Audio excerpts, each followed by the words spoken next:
निज लोक सबुठू अधिक दुख दियंती कारण सेमाने आमर संपर्क आशा एवं भरोसा सहित जड़ित थांती। जेतेबेले एही आशा भांगी जाए किंबा अपेक्षा अनुजाई व्यवहार मिली न थाए तेबे दुख हुए।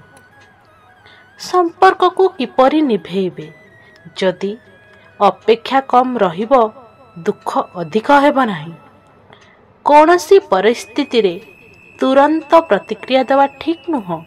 शांत मनरे विचार करंतु सेमाने काहेकि एपरि करूचंती यह बुझिबा जरूरी नुह।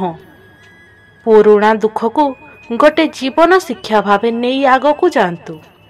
जदि कौनसी संपर्क व्यथा देउछि तेबे अपेक्षा कम करिबा एवं दूरता बढ़ेइबा भल। निज स्वास्थ्य सफलता एवं सुख पाई काम करंतु। आपण खुशी हेले जीवन रे एही दुख तळकु आसीजिवो।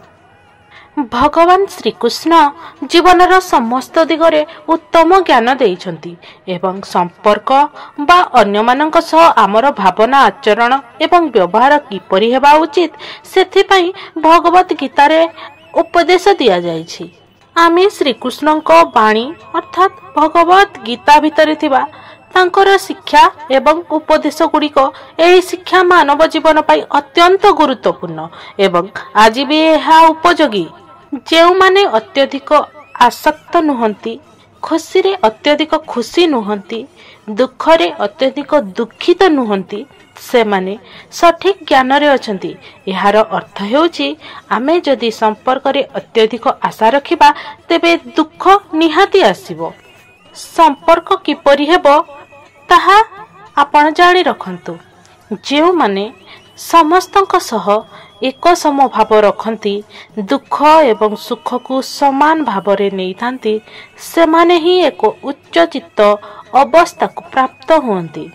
एही उपदेश संपर्क नहीं बुझाए जे आमे अति आशा किंबा अति अपेक्षा रखिले विफलता आसिले दुख हबो।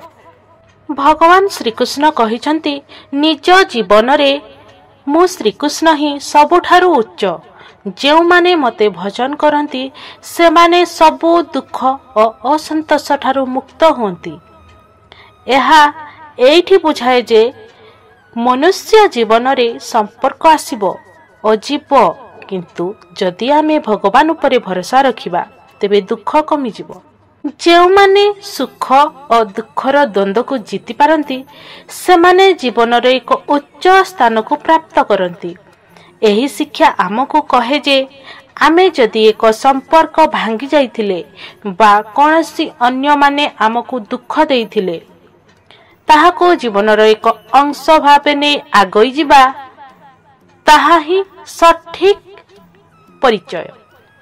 एइटा सत्य जे संपर्क गोटे काच आईना परी। जदि एहाकू भल भावरे धरी रखिबा तेबे एहा आमको निज प्रतिफलन सठिक भावे देउथाय।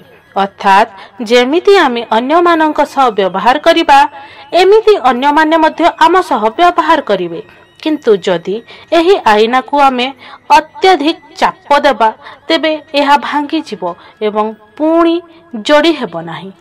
जेपरि श्रीकृष्ण प्रहल्लाद को रक्षा कले एवं सेमानंकु दुखरे सांत्वना देले, सेपरि निज जीवन रे मध्य जदि आमे भक्ति रे अतुट तेबे जेउ माने आमको जंत्रणा देउचंती सेमानंकु क्षमा करी आगई जिबा उचित। श्रीकृष्ण को दृष्टिकोणरू संपर्क एवं एहार व्यवहार सत्यता हेउची अन्य मानक उपरे अत्यधिक अपेक्षा रखिले दुख आसीबो। संपर्क एक शुभ जिनिस, किंतु एहाकू भल भावे संरक्षण करिबा उचित। जेउ माने सुख एवं दुख रे समभाव रखंती से माने कदापि निराश हुअंती नहीं। संपर्क रे उत्साह एवं विनाश दुही आसी पारे, किंतु निजको नियंत्रण करिबा दरकार। संपर्क भांगिबारु रक्षा करिवे किपरि? अन्य मानक उपरे अत्यधिक भरोसा रखिले दुख हेबो। तुरंत प्रतिक्रिया देबा ठीक नुहे। शांत मने विचार करंतु। एक छोट भूल को बड़ करिले संपर्क भांगी जाय थाए। ଆପଣ ସୁଖ ଏବଂ ସମ୍ପର୍କ ଉପରେ ନିର୍ଭର କରିଲେ ତେବେ ଅନ୍ୟ ମନୁଷ୍ୟ ଯେତେବେଳେ ଦୂରେଇ ଯିବେ ଆପଣ ଦୁଃଖୀ ହେବେ।